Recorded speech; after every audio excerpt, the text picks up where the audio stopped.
came to me on Facebook, and I just found it hilarious. So I wanted to share it with everybody. And it said, and I wish I could show you a picture of it. I didn't get it uploaded in enough time. We should ban life jackets and other flotation devices. They only encourage risky behavior. The only 100% effective way to prevent drowning is total abstinence from going in the water. And if you do by chance find yourself going in the water, and I just lost it. Okay. And if you do by chance find yourself struggling with drowning, then no life-saving or otherwise procedure or act should be allowed to be administered. You got yourself into this mess, you have to live with the consequences. You should see drowning as a gift. And it says, also, if you were forcibly pushed into the water, don't worry.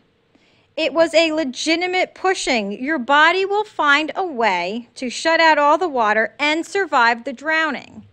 So, of course, we all know what this is in reference to, and I just found that a really satirical way of describing what basically has been going on with the abortion issue, and relaying it over to life jackets, and who likes boating or going out on boats, who wants to give up their life jackets. So that was a great parallel to be made between that. So I wanted to share that with everybody. And I was really hoping someone would call in, again, 717-846-5067. There has been, and I've read quite a few articles about it, about a band called the Pussy Riot. They are a band in Moscow, in Russia. They sing a lot of politically charged songs. They don't want to make any albums or anything. They really just, they're just politically charged. And according to the articles I read, they played in one of the main cathedrals in Moscow. And I'm sure because of their music, they were uninvited. They played there. They got arrested. I think only 3 of the 5 got arrested and 2 are out. I'm not sure if I'm confusing that, but I think it was 3 of the 5 that got arrested and 2 got away. And in Moscow, or in Russia, their current court system, for the crime that they committed, for a group crime, they could have gotten up to 7 years, and they got 2 years. And here's my question to everybody. Am I reading this article wrong? Because there has been so much talk about this band, and how did they get 2 years, and how unfair is that? And some of these women are mothers, and we shouldn't be putting them in jail. And I'm a little bit confused by this, simply because, you know, in this country, we have religious freedom. So you're allowed to build your cathedral and celebrate your religion inside that cathedral. You're allowed to do that. No one else should be coming in. That would be breaking and entering, coming into your cathedral and defacing it because they don't like your religion. Nobody else should be coming in and playing politically charged music because they don't like something going on in the government. Nobody should be coming in because they don't like you. It's your place of worship. It's a religious freedom that that's one of the best things about this country. And yet we're all complaining that they're going to jail, and how unfair is this? And they have 2 years. They have to go through 2 years, and they won't see their kids. But isn't this a crime that somehow would be punishable in the United States? Wouldn't we have some kind of punishment? It might not be that severe. Maybe it'll be a slap on the wrist and a, hey, don't go back. We'll charge you with breaking and entering next time, but you're going to get away with it this time. So we might be more lenient in this country, but don't we still have limits to going? I don't want somebody waltzing into my house uninvited and starting to play music that I don't like. So I'm wondering if I'm reading this article wrong, and why everybody is so charged up over them going to jail. I'm not sure. I think it was Henry David Thoreau, and I have to look up the quote. I can't really quote him, so I'm going to have to go ad lib here. But he said something to the effect of, if there's a law out there that you don't like, it's your responsibility to break it, but then you have to pay the consequences of it. So basically he's saying, if you're going to break a law and you're going to knowingly break a law, then you better accept the consequences for that broken law.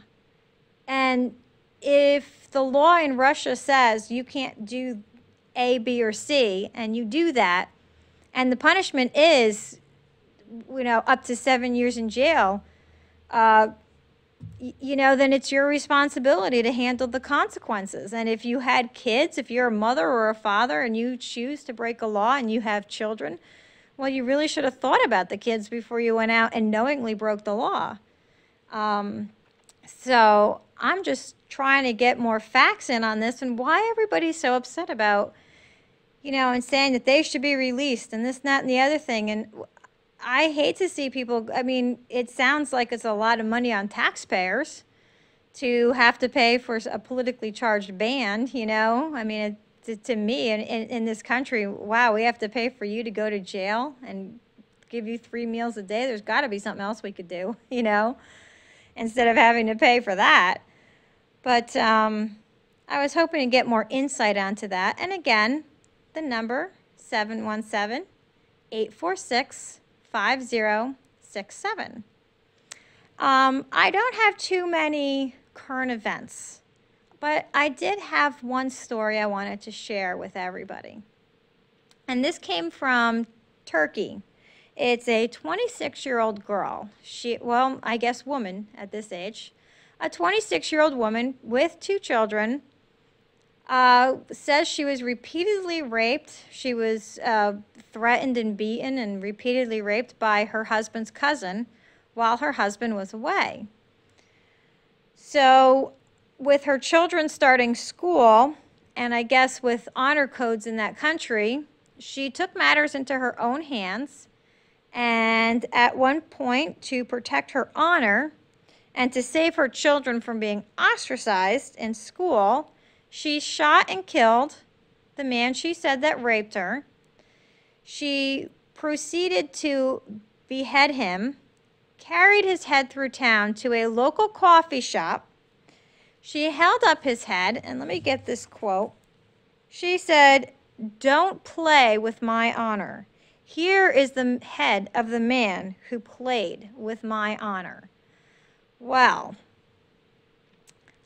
I don't think too many people are going to mess with this woman because obviously she means business, and she means a lot of business. So I don't think she has too much to worry about except for the fact that she's awaiting trial. And again, if this story is true, then good for her. I hate to say you go be a vigilante and take matters into your own hands, but I guess in that country there's a big honor code, big honor system, and I know most women in other countries, if they were raped, they would not get some of the considerations that they get in this country. So if we go off of the assumption that this actually did happen, then no one's going to mess with her, and I'm not going to say whether she did the right thing or not. I don't want to support vigilantism at all. Maybe for that country it is the right thing for a woman to do and say, to really get out there and make an expression. The only part of the story that I'm uncomfortable with is we really don't have any evidence or proof that that's what happened. We don't know. We only have what she said. We only have her side of the story. So that makes it a little difficult to say, well, now what do we do? Does she just go to jail and she obviously is guilty of murder. Was this murder precipitated by other events, or was it just plain out she had an affair, and if it came out, then there would be an honor system break in that as well. So that, with this story, it is very hard for me to say, did she do it? Did she not do it? I don't know. So that's why I want to point out the 2 different aspects to this story, that she might have, she might not have. And This is what I love so much about the Free Thought Forum. We're up here. Usually there's two of us here. We're here and we're really trying to, I think sometimes you might get a little offended. You hear us talking about religion a lot, but a lot of times we really want to be open-minded and really be objective and see both sides of the story and see what's really going on and what we don't know, and find out more information and get that information and say and make a better judgment about the story, a better judgment about what's going on. And that's why I brought up these two stories, the band in Russia and this 26-year-old Turkish woman. They're very representative of stories or articles or news where you feel like you need a little bit more information because the information you have is not giving you enough to make a proper judgment. You know, I mean, I can't just, with the Turkish woman, I can't go off and say, hey, you know, well, she took matters into her own hand and that's what she had to do, because I don't know. She took matters into her own hands, but I don't know if that was for appropriate reasons. I don't know if she's as much to blame, you know, for, she wasn't raped, she had some kind of affair, so she's as much to blame for their union. And she was, I forgot to mention, she was pregnant by this cousin. So I don't know if she was pregnant through a rape or pregnant through an affair. I mean, I only have her story, and I can only, you know, judge by that. And obviously I don't know the guy's story because he's dead. So, and that's one of the things that we want to really put through on this show more, is just to show, you know, that we want to be objective and we want to look at things objectively and really try to study things and see what kind of conclusions we come to. And I think last week we really hit on the Catholic Church a lot last week, because they're very vocal. They're very out there on how they feel about contraception and how they feel about women's rights to their body in terms of pregnancy. And that is why we made more of an attack on them, I would think. But again, you know, they're living by their own convictions, and I'm fine with that. My biggest problem is when you try to impose what you believe on what you think should be in the country. Just because you believe in something doesn't mean it's good enough to be a law. It just means that it's something we know you're not going to do because you believe that it's wrong, and that is fine. But don't take away somebody else's rights. And again, this is when I come back to gay rights as well. And we talk about homosexuality and homosexuals marrying. The reason why they can't get married is a certain thought, a certain belief with absolutely no proof is being imposed on everybody. And saying, well, the belief is that marriage is between a man and a woman, and they go off and they have kids and live happily ever after. That is the, you know, the ideal situation. But it's a belief. Two people, if you're two women, two men, you could live happily together, and you can actually raise healthy children.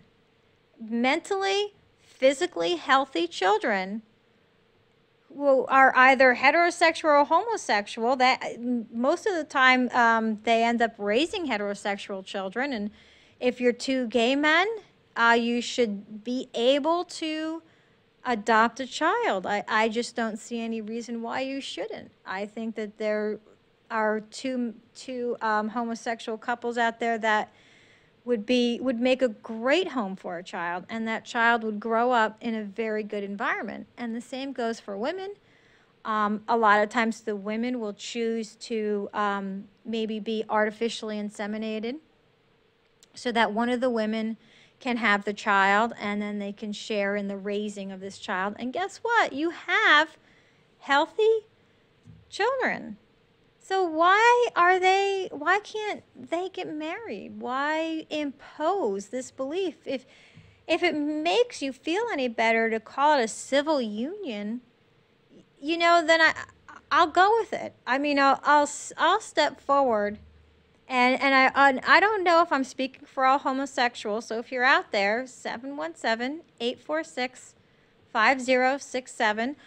But I would be willing to meet you halfway and say, okay, we won't call it a marriage, we'll call it a civil union. But still, we want people to know that we've chosen to be together, we love each other, and this is who we want to be with. Already there's no problem with them living together. They're allowed to live together. They're allowed to walk through the park hands held. And I don't see anything wrong with that. And I guess maybe people are afraid that they'll see more sexual things happening in the park if we allow homosexuals to marry. I don't know. I don't see how that would happen. I mean, I really don't feel like walking through the park and seeing a couple that really should be getting a room somewhere, being more private with their kissing and hugging. It gets a little extreme sometimes. I don't want to walk through the park and see that with a heterosexual couple. I feel the same way about both. When I walk through the park, I'm not really there to see pornography. I'm there to see the beautiful scenes, the nature. That's why I'm there walking. So, again, it's a belief. We're holding ourselves to this strict belief, and it's damaging.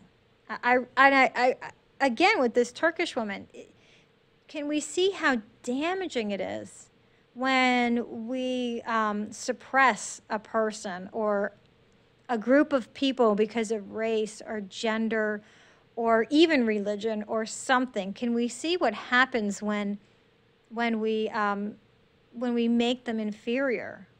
The results can really be catastrophic. And of course, this is just one woman and one man. But again, the result of it is somebody died, and we don't have a full story on what exactly happened. And it's just a shame that she obviously, right or wrong, felt that her honor and her children's honor was at stake. And she needed to do something about this. So it's just another good way to demonstrate how critical it is that we really fight for equality on gender, race, and even, yes, religion. If we're still in a country where we have many religions living here. Okay, we have many different, I don't even know if I know the names to all of them yet. I'm still trying to learn all of their names and how they practice and what they think and what they do. But they're all here. And we need to be tolerant of that. We need to say, okay, you're allowed to have your religion. You're allowed to do this. But in public, you just can't put up in a public place. Your township, whatever, can't put up any kind of religious statue or religious idol in a public place, because there are so many religions here, and it's not just being someone who's secular, who doesn't feel, who says there is no proof that there is a God, that is being suppressed by this idol. It's the religions that don't practice that as well. And they're being just as hurt by it as everybody else. We need to practice religious tolerance. We need to understand that, well, first of all, I think we need to come to one clarification. And this clarification, I can't stress this enough. This is not a Christian nation. Okay, it may be a majority of the people living here are Christians, and I'm sure a very high percentage of them are, but it is not a Christian nation. It was not even developed to be a Christian nation. the more I learn about the founding fathers of this country, and we call them the founding fathers, and I don't know if you want to call them something else or if you have a better name for it, but their ideas, I think, really were advanced for the time period that they were living in. And I say this because they wanted this separation of church and state. They saw firsthand, many of them saw how difficult and how the allowing religion to impose in on politics, they saw how that could be very dangerous. It could be very dangerous to a nation, and it could end up being the demise of a nation. So they wanted to make sure that this country was set up with a separation of church and state. That was very clear that many of them just felt that there needed to be this separation of church and state. And I'm not going to go through and say, I'm not going to pretend to say, well, I know that this guy was a secular and this person was a Christian and this founding father was this and this one was this. It doesn't matter. It doesn't matter what they were. Many of them held to the same belief that there should be a separation between church and state. So it doesn't matter what they are. I don't care if you can give me proof left and right and up and down that they were Christian. That makes it all the more interesting that they still felt there needed to be a separation.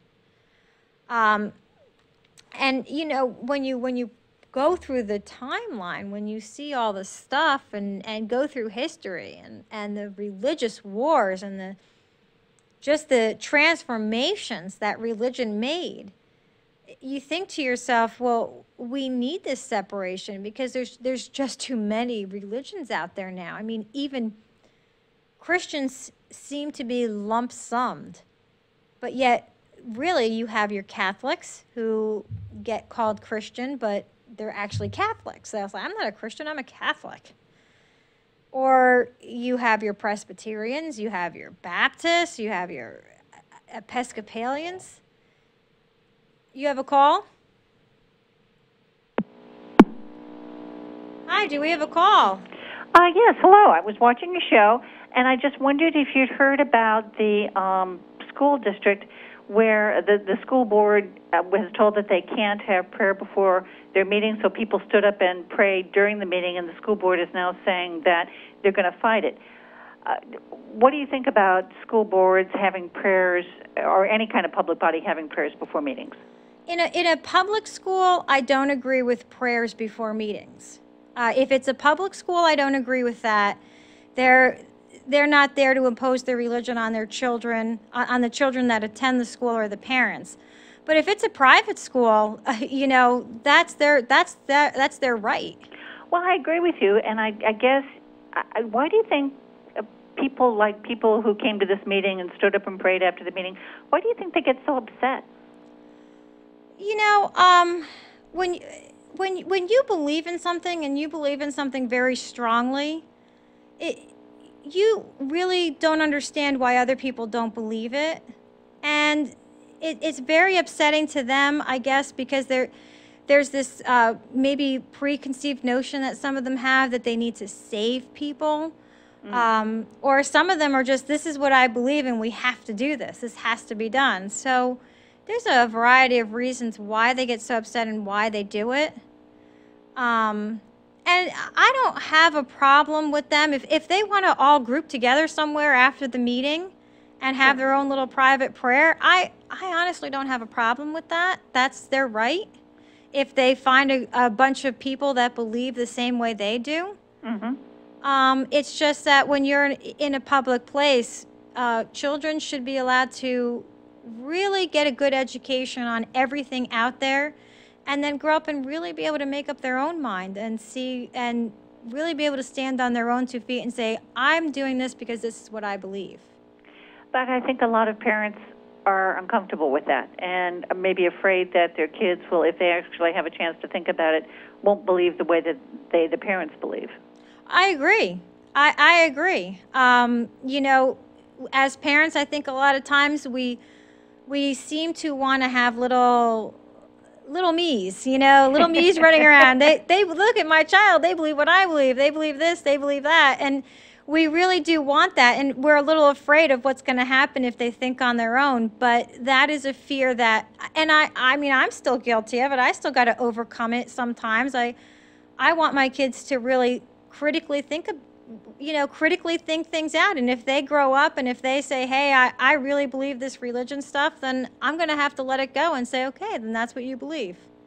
And I think maybe atheists are better about that than Christians are. I think atheists are more, well, I think because atheists don't have a lot of choice. There's so much Christianity or religiosity in the air that kids pick that up, whereas Christian kids might very well think that they've never met an atheist or never talked to an atheist. Yeah, you know, and that would be an interesting thing to talk to a lot of, that would be an interesting thing to talk to people who are secular and atheist and agnostic and say, hey, you know, how do you feel about your child growing up? Because I think you will find a few that'll say, well, I won't talk to them again. If they, you know, I think you'll still find a few people that are steadfast in their belief and aren't willing to allow other people to think freely. Okay, well, thank you very much for taking my call. Well, thank you very much for calling in. Sure. And also, while I know you hung up, but thank you for tuning into the show. You know, and that is a very good point about, I didn't hear about that school district. I know we have actually talked about many school districts that were fighting this, and a lot of the children in the school district were fighting this. And the children were saying, well, you know, we're fine with no prayer. We're fine with that. We just want things to go on the way they go. And I think sometimes that's where we need to take a lesson from the kids and say, hey, you know, if it's a public place, then the prayer needs to stay somewhere else. It needs to go somewhere else, because not everybody prays like you do. Not everybody believes that. And even inside the religions, even inside these different religions, you'll have religions that that say you shouldn't be praying in public at all. You'll have religions that say Jesus said that prayer was private. You shouldn't be praying with a group of people. And then you'll have others that they'll stand on a street corner and allow anybody who wants to pray with them to pray. So even amongst religions, there's this debate onto where you should and shouldn't pray, and how you should and shouldn't pray, and all this other things that go along with that. So, but I mean, and I would hope that more atheists are a little more accommodating to their kids and really teaching. And this is something that everybody should do: teach your kids to think. Teach your kids to think on their own, because one day you're not going to be there. Nobody else is going to be there, and they're going to have to think for themselves, and they're going to have to make decisions for themselves, and they are going to have to learn who to support and who not to support. And with an election coming up, here's a very clear, I know a lot of families that parents grew up Democrat or parents grew up Republican, and their children are the opposite. And maybe that comes from marriage and just understanding more of the opposing viewpoint. Who knows? Maybe it's just a simple turnaround because they got married and now I'm just going to agree with you now because I live with you and I don't live with my parents anymore. So I don't know what makes that change. I'm sure some of it comes from really looking into the two candidates and saying, wait a second, I know you vote this way, but I can't. Because if I'm going to feel comfortable with my vote, I need to vote for this person. So here's another thing where there's a line drawn in families, and some families get very upset. They can't believe their children grew up to be a Democrat or a Republican or an independent or something that they weren't. They just can't imagine. How did I not teach my kids, they say. How did I not teach my kids the right way to think? Well, you're not supposed to teach your kids. There is no problem. You're supposed to teach your kids let me rephrase that before I keep falling on my words. Teach your kids how to think for themselves. Teach your kids how to look up information. Teach your kids how to get the most objective information. Don't teach your kids to watch Fox News and think that that is the only news program where they should be getting their news. Consequently, don't teach your kids to watch MSNBC and think that that's where they should get all their news. Teach them to listen to all these news stations and really try to put the story together. Piece it together, piece by piece. Who says this? Who says this? What's going on? You really get a better view of the news, and you really get, you get a lot less rhetoric in your head if you watch all the news stations with an objective mind and say, I'm not going to listen to exactly what you're telling me. I need to look it up in another place. And that's exactly what I did with this Russian band. I kept trying to find different articles that would tell me a little bit more information so I could get the best information and try to make a decision from that. So, and I think there were some podcasts that I listened to that said that what happened to them was unfair and they shouldn't be in jail and this and that and the other thing. And I'm going to step out on my own here, and I'm going to think on my own and say, well, if they were in this country, they're not allowed to do that. You can't just walk into somebody's church and start playing your music if you're not invited. So, based on that, I need to disagree with that line of thinking. Maybe what their punishment is too harsh. Maybe our punishments are too lenient in America. That's a very good debate to have with somebody. And it's not really a debate I want to get into right now, but, if it is a harsh punishment, but they knew that that's what was going to happen, well, they went in full knowing what was going to happen. So and it happened. So how can you say, well, they should be let out now? They knew what was going to happen. They knew it was coming. They made the choice to do it anyway. And that's why I was trying to look for more information on that. And again, if you still have any information or find out anything new, the number is 717-846-5067. And I wanted to actually give a little story. And you might recognize this story, you might not. I'm going to put a modern spin on it. And hopefully when you listen to this story, I want you to think of how teenagers today think. What is going on in a teenager's mind? Think like a teenager when I tell you this story. And if you are a teenager, hopefully you'll be allowed to call in and give your own thoughts and opinions on this. So the story goes like this. There's a parent, mother and father, and they raised 2 children. And they gave them each money. I'm not going to give a figure, but they gave them money. Well, one child took we'll call it an inheritance or gift. We'll call it a gift. I think that's better. This child took this gift and turned it into education. They went to school. They got a good job. They decided to raise their own family. Meanwhile, through all this school and job and everything, they remained close with their parents. They helped their parents out often. They're always there for their parents when their parents need them, and consequently, their parents are always there for them. However, this other child took the gift and squandered it. Went out, the parents never saw them. Most likely the child was squandering the money on things that we maybe not want to mention on air. Who knows? You can just, whatever you think that squandering money would be, that's what this child was doing with the money. And of course, what happens when you squander money and you don't invest or anything is you end up going poor at one point or another. You end up having nothing, most likely. So what this child, when they ended up with nothing, they came back to their to their parents, stood at their door and said, I have nothing. I need a home. I don't have any place to go. And of course, the parents rejoiced that their child was home. They were so happy that their child was alive that they ended up throwing a huge party for this child and welcoming them back into the home. And we're just so happy to have them back that they threw this party.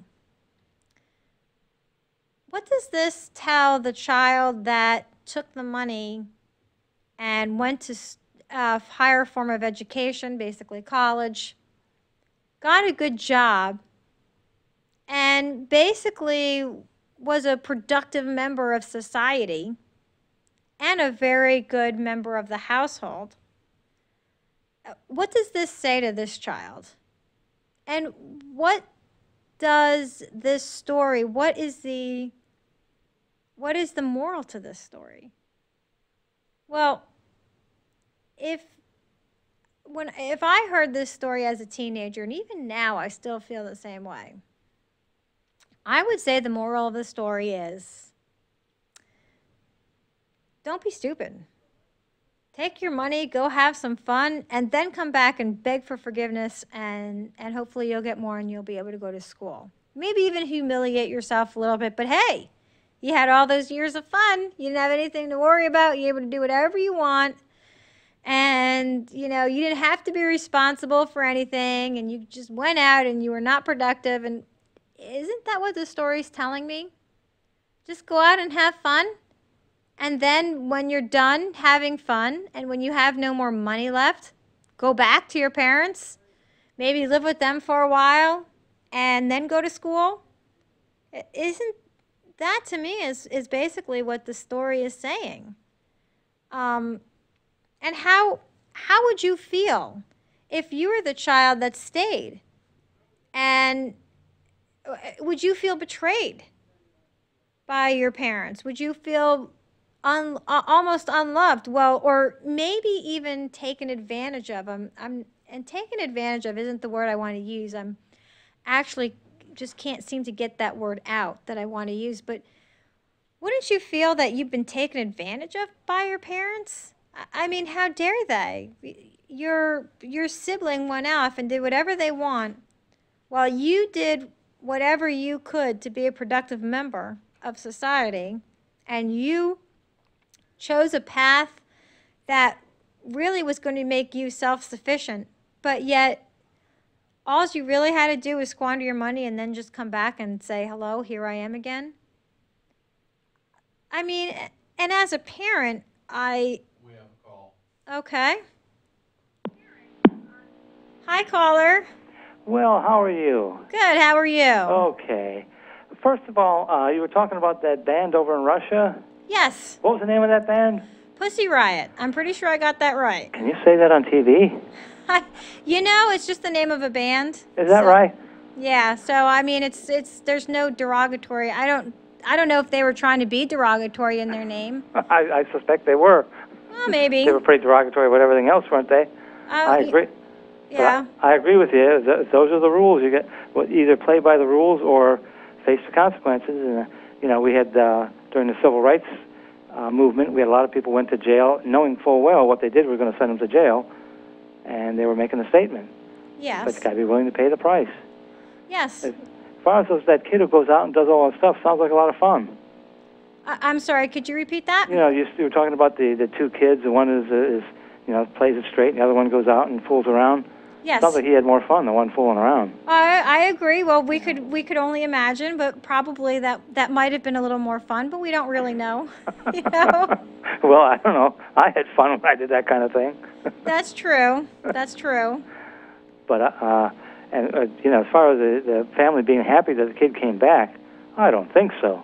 Once you get rid of these kids, it's good riddance. Good. My daughter left home. Goodbye. I think I hear a lot of parents say that. I was happy when my children left. I like being on my own, and then others that really miss them. And I don't want to say good riddance to my kids, but when they move out, I'm looking forward to spending time by myself and not really having anyone to take care of but myself, or my husband and I, maybe we'll just do things together and not have to worry about who's home and who's doing this and who's doing that. Yeah, well, I'm glad my daughter's independent. Yes. I'm glad she went out on her own and didn't hang around. I think it stunts their growth to stay at home.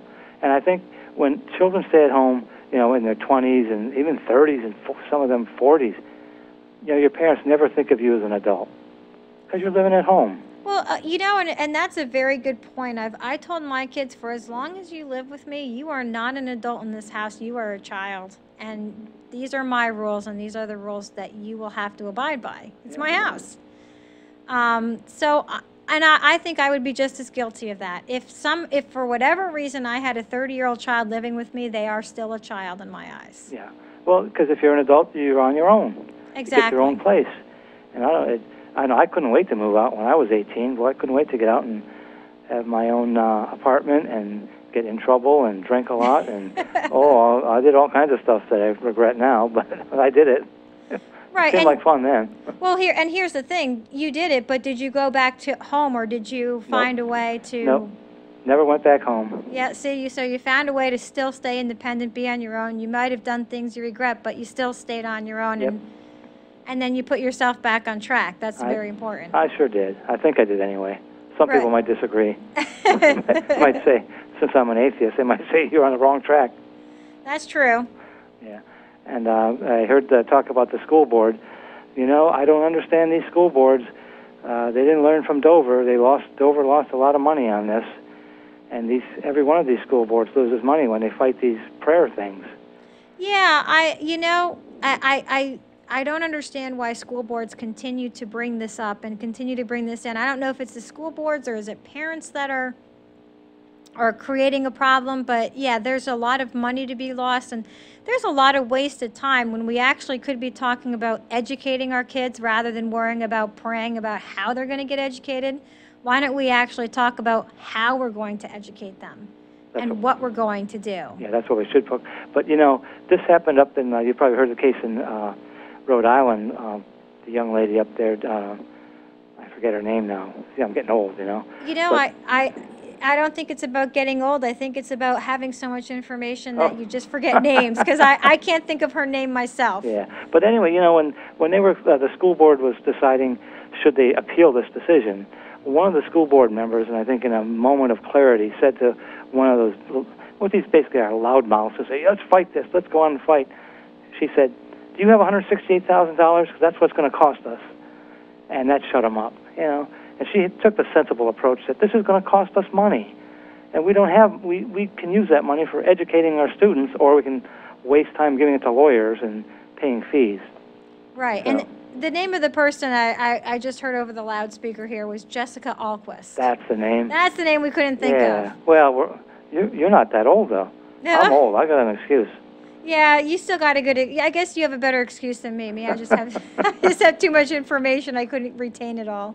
When you get old, that happens. Well, you just got to keep those brain activities going. It's probably not age. It's probably just other things that come into life. But to get back to what you said, I agree with you. Too many of these cases that we spend so much money trying to fight each other's beliefs, and that we don't spend enough money just educating the kids, and that's what they're there for in school. And in a public school district, they're there to educate the children, not there to squabble amongst each other on whose religion is better and why we should pray instead of, get down on our hands and knees. And I think it's they look to the west or east or something like that. Yeah, well, Muslim religions, Right. So. Oh, yes. Yeah, we were in a hotel room in Morocco, and of course there's a sign in the hotel room pointing the way to Mecca, so that you know which way to pray. Oh, that's a good... we didn't bother. Of course, we didn't pray. So that's very interesting. I guess if you're in a country that most of your participants are going to do that, it is nice to let them know which way they should go. We wouldn't want them praying the wrong way. Well, I wouldn't care, but I'm sure if they didn't have that in the hotel room, people would make a big stink about it. Yeah. And some of those Muslims get pretty violent. Who knows what they would do to that hotel? Who knows? I mean, Muslims, I think, they've gotten a really bad rap, and in many cases, they've given themselves a bad rap. But I do believe that there are Muslims out there that really just don't buy into all this stuff. They're really nice people, really worth getting to know.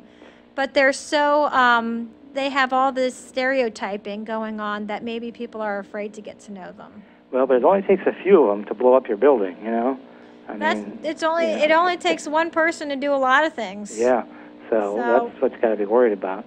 But as far as the prayers in the schools, there's a lot of people out there who would like to see this country turn into a theocracy. They don't admit it, but that's really what they want.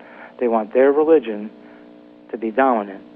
Oh yeah, I think you're right too. There's a lot more out there than we think, but there's only a few that are willing to admit to it. Yeah. Very few that are willing to really admit to it, but many think that way. They think that if we had this one nation under God like we're supposed to have, then everything would be better. Oh yeah, you hear that a lot. Yeah, and I don't see it that way. I mean, yeah, obviously.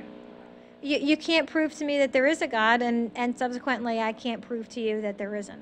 So yeah, we get nowhere in that one, don't we? Yeah, it's a no-win argument because nobody has any proof. But they think they do, and they're convinced, and that's how they'll live their lives. I think it's a waste of time. Oh, I think so. I mean, I think just about maybe the only proof I could give you, maybe, is that the God of the Bible, the God of the Quran, the God of all these other books, if there is a supreme being, that's not it. Yeah. I think that's about the only proof I might be able to spew out. But then again, they're still not going to listen to me. No one's going to listen to me on that one. If you look at the Bible, didn't supposedly God used to go around smiting people all the time? Why doesn't he smite us since we don't believe in him, And as a matter of fact, there are some people out there that deserve smiting, I think. You got to smite a few of them. And they never get it, yeah. Yeah, well, what's going on? So why did God change courses there? Because he used to be a pretty tough guy, Didn't he take Sodom and Gomorrah and just wipe the whole place out? Well, he not only did he wipe out that Sodom and Gomorrah, but at one point he wiped out all of civilization and supposedly flooded the earth. So that was, and then, of course, we think this story is silly because why would you do that? Why would you need to do that? I mean, why would people need to suffer in a drowning to die? Why not just knock them dead? Well, I think he had to show him he was the boss, didn't he? Yeah, maybe. I don't know. I mean, I just think that it would have been so much easier instead of having a flood and having to worry about building this great big huge boat and having to worry about all these animals to come from all these different places and cross over these oceans to get on this boat. It would have been a lot easier to they should just have all dropped dead. Well, I guess he wanted to show him he was the boss, but what I learned in business? If you have to say you're the boss, you're not really the boss. That's true. Everybody should know you're the boss. That's true. So he didn't. I don't know what he was doing there. It sounds like a mean guy to me to go flooding the earth and killing all these children It does seem it appears to me to be very cruel, and there's a lot of instances in the Bible where I think there's a lot of cruelty going on at God's hands. Oh yeah. And and the Bible just brings to mind one point. If God is perfect, if God is a perfect God and wanted to make things perfect, why is there so much failure? That's a good question. Failure is written all throughout the Bible. Well, if God is perfect and wanted things to be perfect and things were supposed to be perfect, then why did everybody fail? Well, some people say it's the devil, but why would God let the devil rule? Well, yeah, the devil really doesn't have anything to do with it because in the book of Job, the devil had to ask God's permission. I guess he gave him permission, huh? Yeah, well, God supposedly granted him permission to do all this stuff to Job, but the point of the story is the devil had to ask for permission and couldn't do anything without God's say-so. Yeah, so God must be complicit. Oh, well. So it's confusing. Well, to me, there is really no confusion. It just says to me, well, God, the God that is written in the Bible, just enjoyed torture, Yes, enjoyed conflict. Well, but see, Christians don't believe that. They believe he's a forgiving God and a loving God and all this stuff. It doesn't sound very loving to me, that flood and throwing people into fire and burning in hell. That doesn't sound loving to me. No, that doesn't sound loving to me either. I mean, I don't know. And I don't think I mean, we can argue till the cows come home, and there's our arguments aren't going to change. Yeah. And so I really think we need to get to a point where we say, hey, let's just face it. You can't prove your side. I can't prove my side. You know, I mean, I can't really prove to you that there is no God, but you can't prove to me that there is. Right. Well, you can't prove a negative. It's hard to prove a negative. That's true. So, yeah, but when people go to the booths that Pennsylvania Nonbelievers runs, we see the arguments all the time. People want to stop by and argue, and, you know, it's fun to argue sometimes, but nobody's going to convince anybody of anything. You're right. Yeah. I mean, I think sometimes people come to the booth just for the joy of it, you know, just for the joy or just for the argument's sake. Well, yeah, some people like to argue. You know, but then again, there are some people that came to the booth with an argument, but actually really listened to our side, and we actually really listened to their side. And, you know, sometimes you'll get an interesting conversation out of that. Oh, I've seen that, yeah. You know, I mean, no one's going to walk away believing anything different, most likely. But, you know, in the end, you had an interesting conversation. Well, I'll tell you what happens. It's the dumber the person is, the angrier they are. The smarter they are, the less angry they are. Because smart people understand that we all have differences of opinion and respect each other. Dumb people just think, oh, no, I'm right, and everybody should agree with me. So. And I'm not, I'm not sure I'm willing to call them dumb or stupid. I think they're just ignorant. They're ignorant of all the information that's out there. Ignorance, isn't that another word for dumb, though? Yeah. Yeah, okay. Well, ignorant, you know, dumb just gives the illusion that you can't learn, and ignorance is basically means that you can.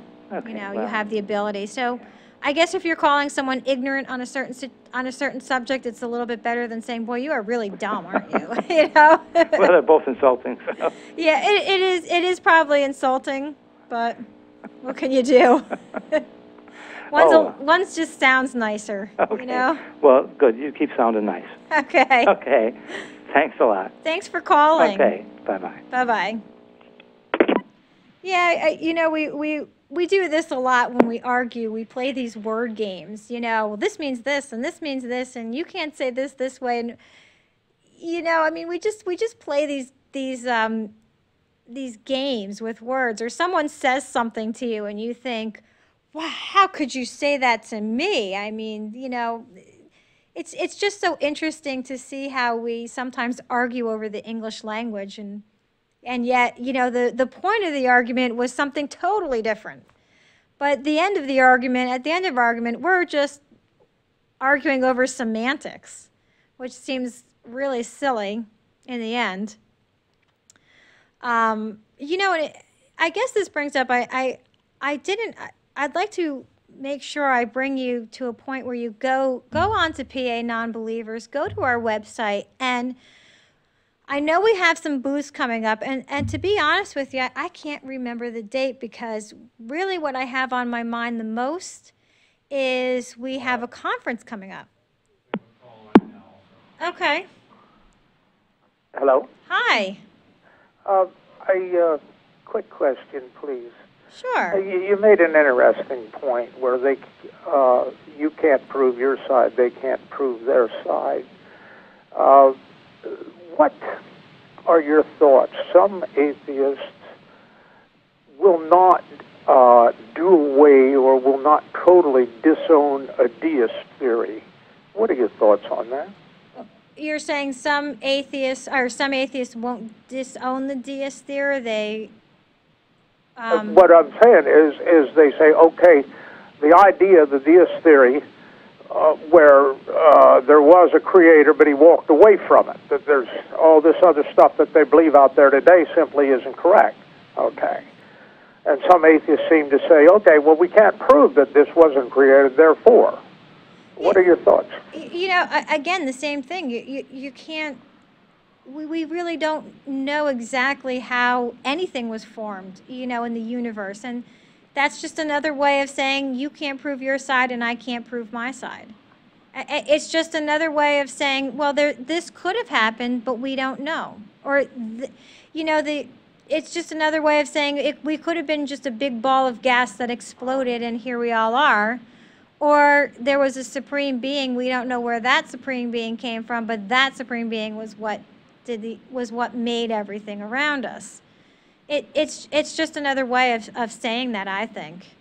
Okay, but in a deist theory, they're saying okay, this supreme being made this and walked away, as opposed to a Christian theory that he's still out there today and controlling everything that goes on in your life.